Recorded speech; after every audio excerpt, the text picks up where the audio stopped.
تو بات یہ چل رہی تھی الذی خلق الموت والحیات، اللہ وہ ذات ہے جس نے موت کو بنایا اور زندگی کو بنایا. تو اللہ اپنا انٹروڈکشن کروا رہے ہیں کہ تمہاری سمجھ میں اگر اللہ نہیں آتا تو زندگی دیکھ لو، زندگی کسے کہتے ہیں. اتنی عجیب چیز ہے زندگی، اتنی عجیب چیز ہے. ہزاروں سال سائنس نے ترقی کی ہے مگر اب تک زندگی کو ڈیفائن نہیں کر سکی. زندگی پیدا کرنا تو بہت دور کی بات. انڈا اس کو ایک ہیٹ ملتی ہے، اس میں چوزا پیدا ہو جاتا ہے اور وہ دیکھتا بھی ہے، سنتا بھی ہے، سونگتا بھی ہے، سمجھتا بھی ہے. یہ جو حیات ہے نا، زندگی، یہ کیا ہے؟ پہلے دن سے چوزے کو پتا ہوتا ہے کہ میرا دوست کون ہے اور میرا دشمن کون ہے. بلی کو دیکھ کے چوزا ماں کی طرف بھاگتا ہے اور ایک دم گھبرانے لگتا ہے. اسے کس نے بتایا کہ یہ تمہاری دشمن ہے؟ پہلے دن سے احساس. میں نے بتایا نا روبوٹ کتنی جدید ٹیکنالوجی ہے، مگر روبوٹ نہ ہنستا ہے، نہ روتا ہے، نہ سمجھتا ہے. ایک پنجابی دیہاتی عورت تھی، ڈاکٹر کے پاس گئی، پنجابی میں کہنے لگی ککا جو ہے نا روندا ہے، کچھ اس طرح کر کے بولیں. تو اس نے کہا بھائی انگلش میں بتاؤ، میں پڑھا لکھا ہوں.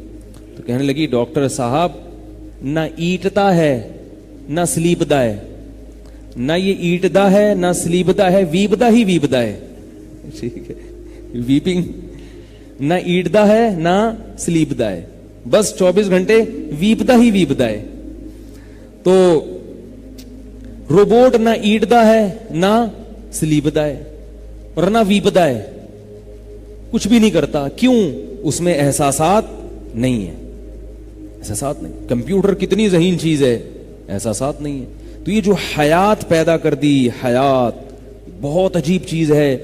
جو لوگ اللہ کا انکار کرتے ہیں ان سے سب سے بڑا سوال یہ ہے کہ روبوٹ جو حیات کے بغیر ہے وہ خود سے نہیں بن سکتا، تو انسان جو روبوٹ سے زیادہ عجیب اور اس میں زندگی بھی ہے، وہ اتفاق سے کیسے وجود میں آ گیا؟ نہ خنجر اٹھے گا نہ تلوار ان سے، یہ بازو میرے آزمائے ہوئے ہیں. ایک شاعر نے اپنے دشمن کے بارے میں کہا کہ اس میرا جو دشمن ہے اس سے نہ خنجر اٹھ سکتا ہے، اس بازو سے نہ تلوار، یہ بازو میرے آزمائے ہوئے. یہ صرف باتیں پھینکنے والے لوگ ہیں، باتیں پھینکنے والے لوگ ہیں. دلائل کی دنیا میں غیر مسلموں کے پاس اپنے برحق ہونے کی کوئی دلیل نہیں ہے. باتیں کرتے رہیں گے، پروپیگنڈا کرتے رہیں گے. مسلمان ایسے ہوتے ہیں، مسلمان دہشت گرد ہوتے ہیں، مسلمان عورتوں کو رسیوں سے باندھ کے رکھتے ہیں، مسلمان عورتوں پہ ظلم کرتے ہیں، ان کے نبی نے 9 سال کی لڑکی سے شادی کر لی، ان کے نبی نے 9 بیویاں رکھ لی ہیں. ایسے پھینکتے رہیں گے، پھینکتے رہیں گے. جس سے شادی کی اس کو اعتراض نہیں ہے بھائی. مدعی سست اور گواہ چست، وہ خوش ہیں. وہ کہہ رہی بھائی میں 9 سال میں میری شادی ہوگی، مجھے اس سے اچھا رشتہ مل ہی نہیں سکتا تھا، وہ خوش ہیں. اور اعتراض کس کو ہو رہا ہے؟ غیر مسلم. وہ کیوں کر لی؟ تو شعر یاد رہے گا، نہ خنجر اٹھے گا نہ تلوار ان سے، یہ بازو میرے آزمائے ہوئے ہیں. یہ باتیں کریں گے. وہ دشمن جو ہے نا، شاعر کا جو دشمن تھا بڑی بھڑکیاں مار رہا تھا، میں تیری ایسی کی تیسی کر دوں گا، میں یوں کر دوں گا. میں تو شاعر کو ڈر ہی نہیں لگ رہا تھا. کسی نے شاعر سے کہا یہ اتنی بڑی بڑی دھمکیاں دے رہا ہے کہ یہ تیرا منہ توڑ دے گا، یہ تیری گردن اڑا دے گا. تو شاعر نے یہ شعر پڑھا، نہ خنجر اٹھے گا نہ تلوار ان سے، یہ بازو میرے آزمائے ہوئے. تو یہی بات ہے کہ ان کے پاس دلائل ولائل کچھ نہیں ہوتے، ادھر ادھر کی اسلام پہ اعتراضات بس کرتے رہتے ہیں بیٹھ کے. تو اللہ نے الحمد سے لے کے والناس تک جو اپنا تعارف کروایا ہے اس میں اتنی علامتیں اپنے ہونے کی بیان کر دی ہیں کہ ان علامتوں میں سے کس کس کا انکار کرو گے. سورہ رحمان میں تو اللہ کو ایسا جوش آیا، ہر نشانی بتا کے کہا فَبِأَيِّ آلَاءِ رَبِّكُمَا تُكَذِّبَانِ. اے جنات اور انسان، کون کون سی نعمتوں اور نشانی اور قدرتوں کو جھٹلاؤ گے؟ ایک قدرت تھوڑی ہے. انسان کا کی جو باڈی ہے، سر کے بال سے لے کے پاؤں کے ناخن تک، یہ پوری باڈی بھی قدرت کا نمونہ ہے. اس باڈی کا ایک ایک پارٹ اللہ کی قدرت کا نمونہ ہے. یہ جو ہماری انگلیاں ہیں، جو جوائنٹ ہیں، روبوٹ کے اب تک ایسے جوائنٹ بنا نہیں سکا انسان. یہ جو نقلی ہاتھ بنایا نا، نقلی ہاتھ، یہ اتنا ایسے موو نہیں کرتا اب بھی جیسے انسانی ہاتھ. یہ جو جوڑ اللہ نے فکس کیے ہیں. اب دیکھو جو جوائنٹ ہیں یہ ہڈیاں جڑی ہوئی ہیں، کوئی اسکرو ہے، کوئی ایلفی سے جوڑا ہوا ہے ان کو ہے بھائی، کوئی اسکرو سے ٹائٹ کیا ہوا ہو، اسکرو نکل گیا تو ہم میکینک سے لگوا رہے ہیں جا کے، ٹھیک ہے. ایسا عجیب سسٹم. ریڑھ کی ہڈی کے جو مہروں کا سسٹم ہے اتنا پیچیدہ ہے، اس پر کتابیں لکھی گئی ہیں. یہ جو دو مہرے جڑے ہوئے ہوتے ہیں نا ہمارے، اللہ کی بڑی قدرت ہے اس میں. یہ ایسا ہی نہیں ہو گیا اتفاق سے. تبھی ہم یوں بھی دیکھ رہے ہیں، یوں بھی دیکھ رہے ہیں، جھک بھی رہے ہیں، اٹھ بھی رہے ہیں، بھاگ بھی رہے ہیں. ریڑھ کی ہڈی کو کچھ بھی نہیں ہو رہا، ایسے موو کر رہی ہے چاروں طرف. اور کتنے سال تک یہ جوائنٹ سلامت رہتے ہیں. بچہ پیدا ہوا 70-80 سال تک یہ جوائنٹ صحیح رہتے ہیں. پھر بوڑھا ہوتا ہے، جھکنا شروع ہوتا ہے. آج کل جو جلدی جوائنٹ خراب ہوتے ہیں وہ اپنی حماقتوں سے ہوتے ہیں. کولڈ ڈرنک پی پی کے، گٹکے کھا کھا کے، اور معلوم نہیں بیٹھتے صحیح نہیں ہے، کمپیوٹر پہ بیٹھے رہیں گے گھنٹوں گھنٹوں غلط نشست کے ساتھ، تو وہ خراب ہو جاتے ہیں. ورنہ قدرت کی سیٹنگ میں خرابی نہیں ہے. تو اللہ نے الحمد سے لے کے والناس تک اپنا تعارف کروایا کروایا کروایا، اور تعارف کروا کے ادھورا نہیں چھوڑ دیا. یہ نہیں فرمایا کہ بس یہ میرا تعارف ہے، میں ایسا ہوں. تو اچھا اللہ تو ہے بھی، اور تو بہت اپنے بندوں پر احسان کرنے والا بھی ہے، تو بہت طاقتور بھی ہے، تیرا علم بھی کامل. اب کیا کریں ہم بھائی، اب کیا کریں؟ جیسے بعض دفعہ کوئی ہوتا ہے نا، ایک آدمی کوئی شو مار رہے ہوتے ہیں نا اسکولوں میں لڑکے، یار میرے ابا ایس ایچ او ہیں، میرے ابا ڈی ایس پی ہیں. تو کہیں ہوں گے تو میں کیا کروں، مجھے کیوں بتا رہا ہے بھائی. لوگ کہتے ہیں نا بھائی تیرے ابا ڈی ایس پی ہیں، تیرے ابا یہ ہیں، تیرے ابا وہ ہیں. ہمارے اسکول میں ایک کلاس فیلو تھا، وہ اپنے دادا کے فضائل سناتا رہتا تھا بیٹھ کے. میرے دادا اتنے بڑے شکاری تھے، اتنے بڑے شکاری تھے. ابھی بھی ہے، کبھی ملے گا تو آپ کو بیان میں زیارت کرواؤں گا اس. اور اب تک اپنے موقف پر قائم ہے. تو وہ کہتا تھا میرے دادا اتنے بڑے شکاری تھے، اتنے بڑے شکاری تھے. اسکول میں 8ویں کلاس کی بات بتا رہا ہوں، ہم جب 8ویں کلاس میں تھے اس وقت یہ واقعہ سناتا تھا وہ، کہ میرے دادا اتنے بڑے شکاری تھے، انہوں نے لاٹھی سے شیر مارا تھا. پھر وہ واقعہ بھی بتاتا تھا کہ شیر نے ان کے اوپر حملہ کیا، ان کی لمبی لاٹھی تھی، بانس آگے سے نوکیلی تھی، انہوں نے شیر کے منہ کی طرف کر دیا. تو وہ جب شیر نے جمپ لگائی نا، تو وہ لاٹھی ان کے شیر کے منہ میں گھس گئی اور حلق میں گھس گئی، اور وہ چیر دیا اس نے اور مر گئے. اب آپ کو پتا ہے اسکول کے طلبہ 1 نمبر کے شرارتی ہوتے ہیں، ان کو تو موقع چاہیے مذاق اڑانے کا. تو پھر ہم ان سے کہتے تھے، جب کسی سے تعارف ہوتا ہم کہتے تھے ان کے دادا نے تنکے سے شیر مارا تھا. ٹھیک ہے، لاٹھی تو بہت بڑی بات ہے. اب بھی وہ ملتا ہے نا، وہ ہمارا کلاس فیلو ہے. میرے بہت سارے کلاس فیلوز مجھ سے مل رہے ہیں آج کل، کیونکہ پہلے تو ویڈیو نہیں آتی تھی نا. 20-20 سال سے بچھڑے ہوئے لڑکے، وہ کہتے ہیں یار آپ تو ہمارے کلاس فیلو تھے. میں کہتا ہوں اللہ کا واسطہ کوئی راز فاش نہیں کرنا بس. ٹھیک ہے، ویسے ہی مزاح کرتا ہوں، الحمدللہ ہمارا کوئی ایسا خفیہ راز نہیں ہے. تو وہ ملنے آتے ہیں کبھی کبھار. تو وہ جو ہے کیا نام ہے، وہ تنکے سے جب بھی ہم ملتا ہے نا، ہم کہتے ہیں کیا آپ کے دادا نے تنکے سے؟ میں کہہ رہا یار تنکا تو نہیں کہا میں نے یار. تو ہم کہتے ہیں جیسے تنکے سے نہیں ہوتا بھائی، لاٹھی سے بھی نہیں ہوتا. تو لوگ تعریفیں کرتے ہیں. عرب کی عادت تھی جہاں 4 آدمی بیٹھتے اپنے باپ دادا کے قصے شروع کر دیتے. باپ میرے باپ ایسے. عربوں میں یہ بہت تھا. جریر ایک شاعر گزرا ہے، وہ مختلف شعراء کے ساتھ اپنے باپ دادا کے فضائل شیئر کر رہا تھا. شعر و شاعری میں کیا کر رہا تھا؟ جیسے ایک شاعر نے اپنے باپ دادا کے فضائل بیان کیے. وہ عرب باپ دادا کے اس لیے بیان کرتے تھے کہ جو باپ دادا کی خصوصیات ہیں وہ اولاد میں ٹرانسفر ہوتی ہیں. تو وہ حقیقت میں اپنی فضیلت ہوتی تھی، میرے ابا ایسے، میرے ابا ایسے، اس کا مطلب میں بھی ایسا ہوں گا. پھر تو وہ جو تھے نا، جریر ایک شاعر تھا.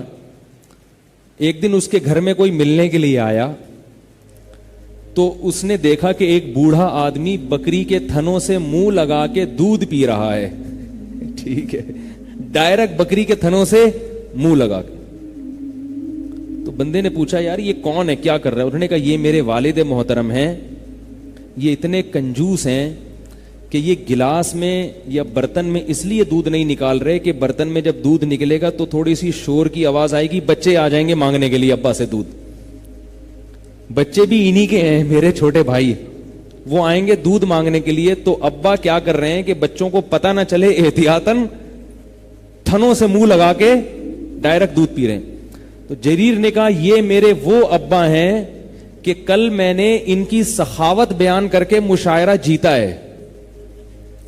صحیح ہے نا, شاعری میں نے ان کی سخاوت کے قصے سنائے ہیں. اے میرا باپ ایسا سخی, میرا باپ ایسا سخی. تو ایک نے, یعنی شاعر کتنے جھوٹ بولتے ہیں شاعر لوگ, سارے نہیں ہوتے ایسے, کہہ رہے یہ میرے ابا ہیں, اصل میں یہ ایسے ہیں. ٹھیک ہے نا, اصل میں ایسے ہیں. ایک شاعر بیان کر رہا تھا اپنے ابا کی سخاوت کہ میرے ابا جو ہے نا اتنے بڑے آدمی ہیں کہ 24 گھنٹے لوگوں کی گردنیں ان کے سامنے جھکی رہتی ہیں. جو بھی آتا ہے گردن جھکاتا ہے ان کے سامنے بیٹھا رہتا ہے, اتنے بڑے ہیں. تو ایک آدمی ملنے چلا گیا ہوگا, اس نے دیکھا یار یہ تو اتنے بڑے نہیں. انہوں نے کہا اصل میں نائی ہیں, یہ جو بھی آتا ہے ان کے سامنے گردن جھکا لیتے, اس کے بال کاٹتے ہیں. ٹھیک, یہ نائی ہیں. تو فضائل سناتے ہیں, اللہ اپنا تعارف کروا رہے قرآن میں کیسے حیات پیدا کرتا ہوں. ہم جو انسانوں کی تعریفیں کرتے ہیں وہ کبھی غلط بھی ہوتی ہیں, کبھی صحیح بھی ہوتی ہیں. اگر صحیح بھی ہوں تو ظاہر ہے وہ محدود ہے نا. اگر کوئی بہادر بھی ہے تو کتنا ہوگا بہادر, اگر کوئی طاقتور بھی ہے تو کتنا ہوگا. اللہ اپنی لامحدود طاقت بیان کرتے ہیں قرآن مجید میں, اپنے لامحدود کمالات بیان کرتے ہیں. اتنی بڑی طاقت کہ فرمایا کہ ان اللہ یمسک السماوات والارض ان تزولا, آسمانوں اور زمین کے نظام کو اکیلا وہ تھامے ہوئے ہے, اکیلا. اتنی بڑی طاقت ہے. اور کمالات کتنے, ایک الگ موضوع ہے. لیکن ان کمالات کو بیان کر کے اللہ چاہتے کیا ہیں؟ فرمایا ہم یہ چاہتے ہیں ففروا الی اللہ, تم سب اللہ کی طرف دوڑو, ریس لگاؤ کہ کون اللہ کا قرب زیادہ حاصل کرتا ہے. ایک دوسرے سے آگے بڑھنے کی کوشش کرو عبادت میں, نیکی میں. ایک آدمی نیکیاں کر رہا ہے تو آپ کی کوشش ہونی چاہیے میری نیکیاں اس سے زیادہ ہو جائیں. ایک آدمی عبادت کر رہا ہے, آپ کوشش کرو میری عبادت اس سے زیادہ ہو جائے. ایک سخاوت کر رہا ہے تو آپ کوشش کرو میری سخاوت اس سے زیادہ ہو جائے. ایک اپنے والدین کی خدمت کر رہا ہے, آپ کوشش کرو میں اپنی والدین کی خدمت اس سے بڑھ کے کروں. یہ مطلب ہے اللہ کی طرف بھاگنا. اللہ کی طرف بھاگنے کا یہ مطلب نہیں کہ آپ عرش پہ سیڑھیاں لگا کے چڑھنا شروع ہو جائیں. وہ کام کریں جس سے اللہ کا قرب حاصل ہو. اسی کو اللہ نے فرمایا سورہ ملک میں, یہ بہت اہم آیت ہے, اللہ کرے یہ دل میں اتر جائے. الذی خلق الموت والحیات, فرمایا ہم نے موت اور زندگی کو پیدا کیا. کیوں پیدا کیا؟ اللہ ایسا بھی کر سکتے تھے, انسان کے بارے میں ہے, اللہ ایسا بھی کر سکتے تھے کہ ہمیں زندگی نہ دیتے. کیا خیال ہے بھئی, مٹی کا پتلا بنایا, پھر اس میں روح ڈالی, پھر اس میں جان ڈال کے پھر اس سے نسل بڑھا دی, پھر مرتے بھی ہیں. اور اگر زندگی دی تھی تو موت نہ دیتا. بھئی ہم کوئی گھر بناتے ہیں تو کیا توڑنے کے لیے بناتے ہیں؟ بولو نا, توڑنے کے لیے تھوڑی بناتے ہیں ہم گھر.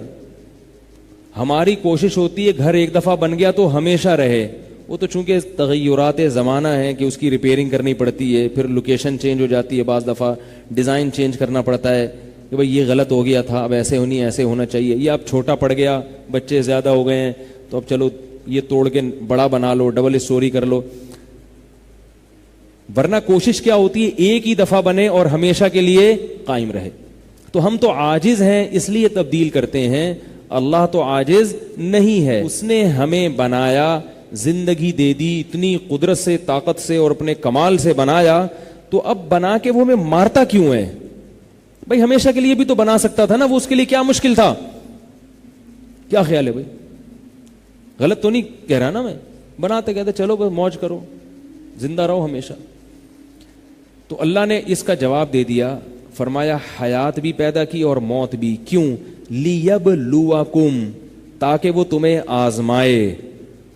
ایکم, کیا آزمائش ہوگی؟ اس کو میں بعد میں اس کی تفسیر بیان کرتا ہوں. پہلا لفظ کیا ہے؟ لیبلوکم، تاکہ وہ تمہیں آزمائے.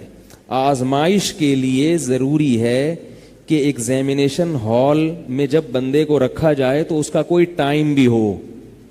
امتحان کچھ وقت کے لیے ہوتا ہے, ہمیشہ کے لیے نہیں ہوتا, کیونکہ امتحان کا مقصد یہ ہے کہ رزلٹ بھی اناؤنس ہوگا. آج تک کوئی ایسا امتحان نہیں ہے جس میں نہ پاس ہو نہ فیل, سوائے